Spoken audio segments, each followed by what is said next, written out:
à vous, Alicia. Bonjour Archibald. Veuillez me suivre.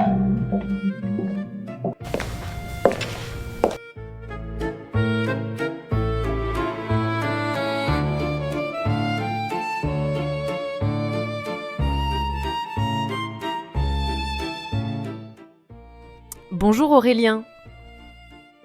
Bonjour Alicia. Ravi d'être avec toi dans ce podcast expérimental, dans ce lieu impressionnant, un peu flippant, mais très réussi.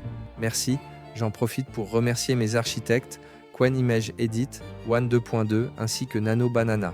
Aujourd'hui, on s'attaque à une promesse à la mode que l'on entend un peu partout, à savoir déléguer à l'IA générative des tâches à faible valeur ajoutée.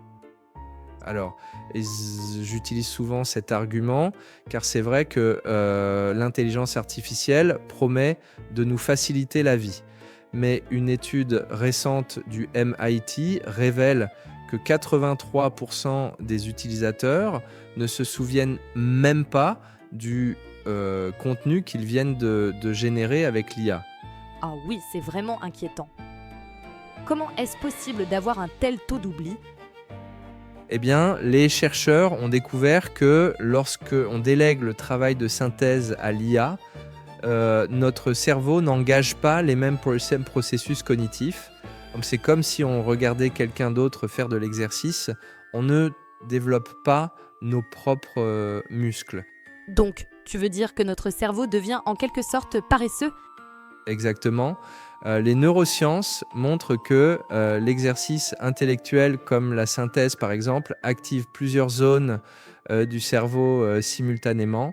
La mémoire de travail, les fonctions exécutives, l'analyse critique, c'est un véritable entraînement cognitif. Donc ce n'est pas une tâche intellectuelle à faible valeur ajoutée, même si synthétiser un compte-rendu de réunion peut paraître une tâche sans intérêt. Et qu'est-ce qui se passe concrètement dans notre cerveau quand on fait ce travail nous-mêmes ? L'effort de synthèse renforce les connexions neuronales et développe notre flexibilité cognitive. Plus surprenant encore, l'étude du MIT la montre une réduction de 32% de la charge cognitive pertinente lorsqu'on utilise l'IA. Donc en fait, on perd une opportunité d'entraînement mental. Tout à fait, et c'est précisément là que les choses deviennent intéressantes. L'apprentissage est un processus profondément incarné. Lorsque nous rédigeons nos propres synthèses, nous créons des traces mnésiques qui correspondent à notre manière unique de penser. Si nous déléguons cette tâche, qu'il s'agisse d'un discours ou de fiches de révision à l'intelligence artificielle, nous perdons sur 3 plans. L'entraînement cognitif, nous manquons l'occasion d'exercer notre cerveau, ce qui est essentiel pour développer et entretenir nos capacités. La personnalisation, les notes générées ne reflètent pas notre schéma cognitif propre, elles n'utilisent ni notre logique naturelle d'organisation, ni notre vocabulaire familier, ce qui rend leur lecture et leur mémorisation plus difficiles. L'intégration des connaissances, produire une synthèse ou rédiger des fiches est déjà un acte d'apprentissage en soi. Souvent, une fois ce travail accompli, la matière est tellement intégrée qu'il n'est presque plus nécessaire de relire les fiches. Un peu comme quand on écrit à la main plutôt que de taper sur un clavier, j'imagine. En quelque sorte, oui.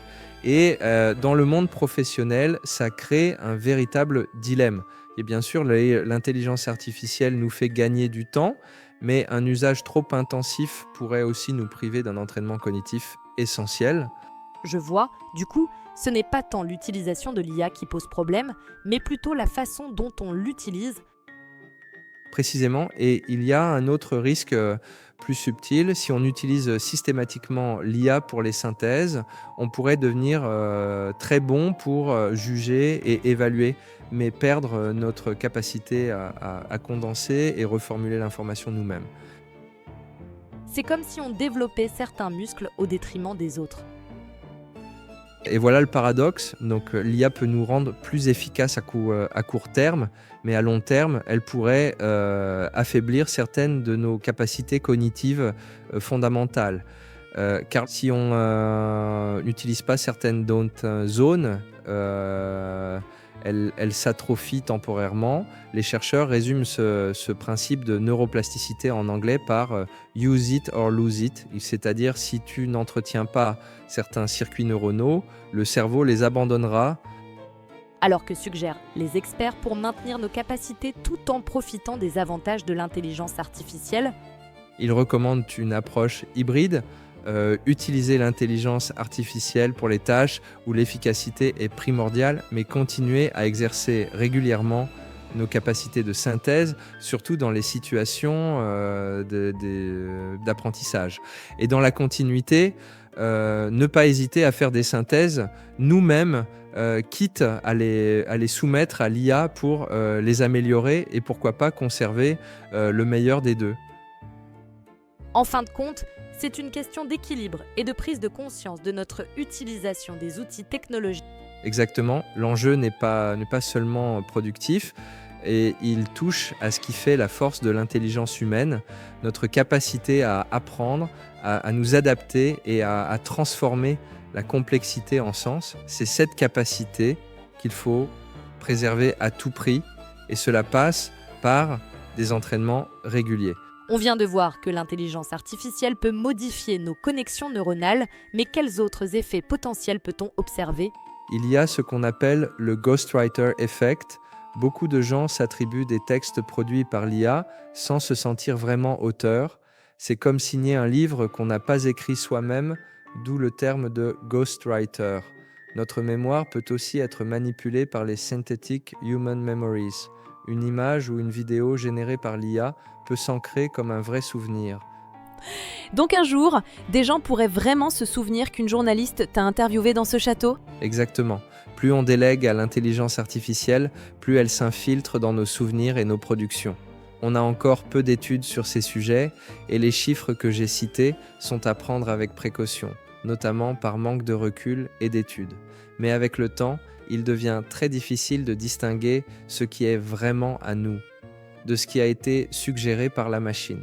On pourra creuser ces sujets lors d'un prochain épisode. Ça te donnera l'occasion de revenir, Alicia. Avec plaisir. Mais tiens à distance le cerveau hybride, parce que même en tant qu'intelligence artificielle, il m'impressionne. Oui, effectivement, et d'ailleurs on peut l'entendre au loin, c'est le Bram numérique en ce moment. C'est lui que j'entends ?